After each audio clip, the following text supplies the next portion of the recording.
पाकिस्तान के top doctors के साथ अपॉइंटमेंट बुक करें, वो भी पेशेंट फीडबैक देखते हुए। आज ही ओला डॉक ऐप डाउनलोड करें। ओला डॉक, डॉक्टर का अपॉइंटमेंट आसानी से।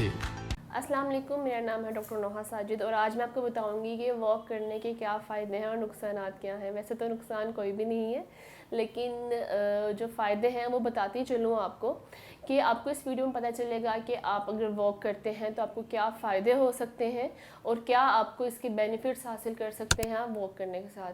पहले जो बात ये आती है कि लोग वॉक या एक्सरसाइज या फिज़िकल एक्टिविटी इसलिए करते हैं कि उनको वेट लॉस करना होता है।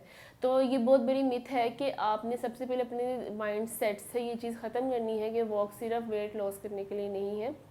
अलबत्ता जो वॉक है वो आपके मेटाबॉलिज्म रेट को बहुत ज़्यादा अच्छा कर देती है। उसके साथ अगर मैं शुगर पेशेंट्स की बात करूँ तो उन्हें खाने से ज़्यादा वॉक के ऊपर तवज्जो दी जाती है कि आपने वॉक करते रहें, क्योंकि हरकत में ही बरकत है। और जिस तरह हमारे इंसुलिन जो हमारे बॉडी में प्रोड्यूस होती है, अगर हम लोग वॉक करते रहते हैं हमारे ऑर्गन्स उसी तरह प्रॉपर्ली काम करते हैं, क्योंकि उनके ऊपर एक एफर्ट आ रही है। हम लोग खाना खाया और हम लोग बैठ गए आराम से, तो इस तरह से जो हमारी जो डाइजेशन भी है वो भी स्लो डाउन हो जाती है, जिसकी वजह से आपको वॉक करने से ये होगा, ये चीज़ें बूस्टअप हो जाएंगी और आपकी जितने प्रॉब्लम्स हैं वो हल होना स्टार्ट होंगे। और सबसे एक मेन ऑब्जेक्ट है वो है ओबेसिटी।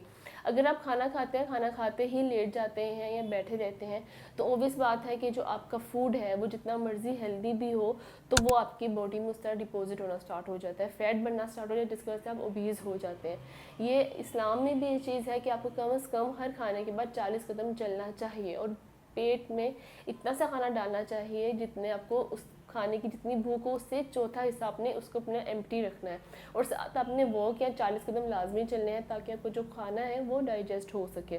वॉक का सबसे बड़ा फ़ायदा ये है कि अगर आप सुबह के टाइम वॉक करते हैं, लाइक आप अर्ली मॉर्निंग वॉक करें, प्री ब्रेकफास्ट की बात कर रहे हैं, तो उसमें फ़ायदा ये हुआ कि आपका जो डाइजेशन रेट है, आपका जो मेटाबॉलिज्म रेट है, वो जो एनर्जी बूस्टिंग है, एनर्जी आपकी बूस्ट हो जाएगी और इससे ये होगा कि आपका ओवरऑल जो दिन है वो बहुत अच्छा गुजरेगा। इस चीज़ पे आप अमल करके देखिएगा कि आप मुझे ज़रूर बताइएगा कि आपको अगर आपने इस चीज़ पे अमल किया तो आपको कितना फ़ायदा हुआ है। और अगर आप सुबह के टाइम नहीं उठ सकते हैं, अगर आप सुबह के टाइम उठते हैं तो इतना टाइम नहीं होता कि आप सुबह के टाइम वॉक कर सकें, जैसे कि हमारी कुछ घरेलू माएँ हैं, सुबह के टाइम बच्चों ने स्कूल जाना होता है जिसकी वजह से वो सुबह फजर के बाद मॉर्निंग वॉक नहीं कर सकती, तो मैं रिकमेंड करूँगी कि आपने फिर मगरिब के बाद वॉक करनी है।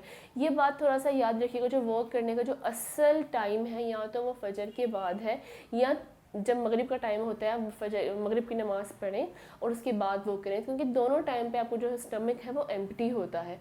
क्योंकि मगरिब के टाइम तक आपको जो लंच का टाइम होता है उसमें काफ़ी ज़्यादा गैप होता है। और अगर आप स्नैक नंबर 2 अगर आप थोड़ा सा लाइट कर लेते हैं और आप 1 घंटे के बाद वॉक करते हैं, और वॉक करने के भी आधा घंटे या 1 घंटे के बाद अपने डिनर रखना है, ताकि आपका जिस पर्पज़ के लिए आप वॉक कर रहे हैं वो जो पर्पज़ है वो आपका कंप्लीट हो सके। तो आपने कोशिश करनी कि इन 2 टाइम पे ही वॉक करनी है। ये कुछ लोग ऐसे करते हैं कि वो डिनर के बाद वॉक कर लेते हैं कि चलिए वॉक ही करनी है, वो एक फॉर्मेलिटी आप पूरी ज़रूर कर लेते हैं, वो खाना खाने के बाद वॉक करनी चाहिए, लेकिन वो जो वॉक होगी वो सिर्फ़ और सिर्फ आपका जो फूड है उसको हजम करेगी, डाइजेस्ट करेगी, उसके अलावा कुछ भी नहीं करेगी। तो अगर आप वेट लॉस करना चाह रहे हैं तो आपने इन 2 टाइम्स पे आपने वॉक करनी है।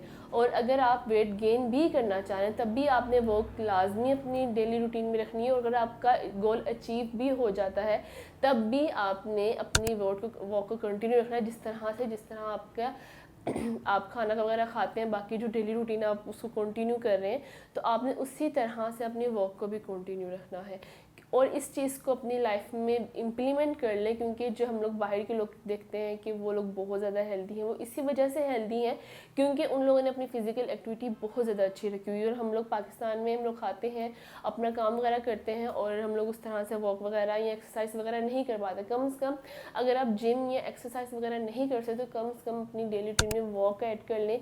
15 मिनट से स्टार्ट करें और कम से कम आधे घंटे तक वॉक लाजमी कीजिए।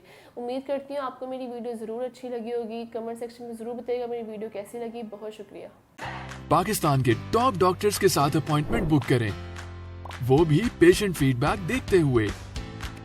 लाखों लोगों की तरह पाकिस्तान के सबसे बड़े डॉक्टर नेटवर्क का फायदा उठाएं और आज ही ओला डॉक ऐप डाउनलोड करें। ओला डॉक, डॉक्टर का अपॉइंटमेंट आसानी से।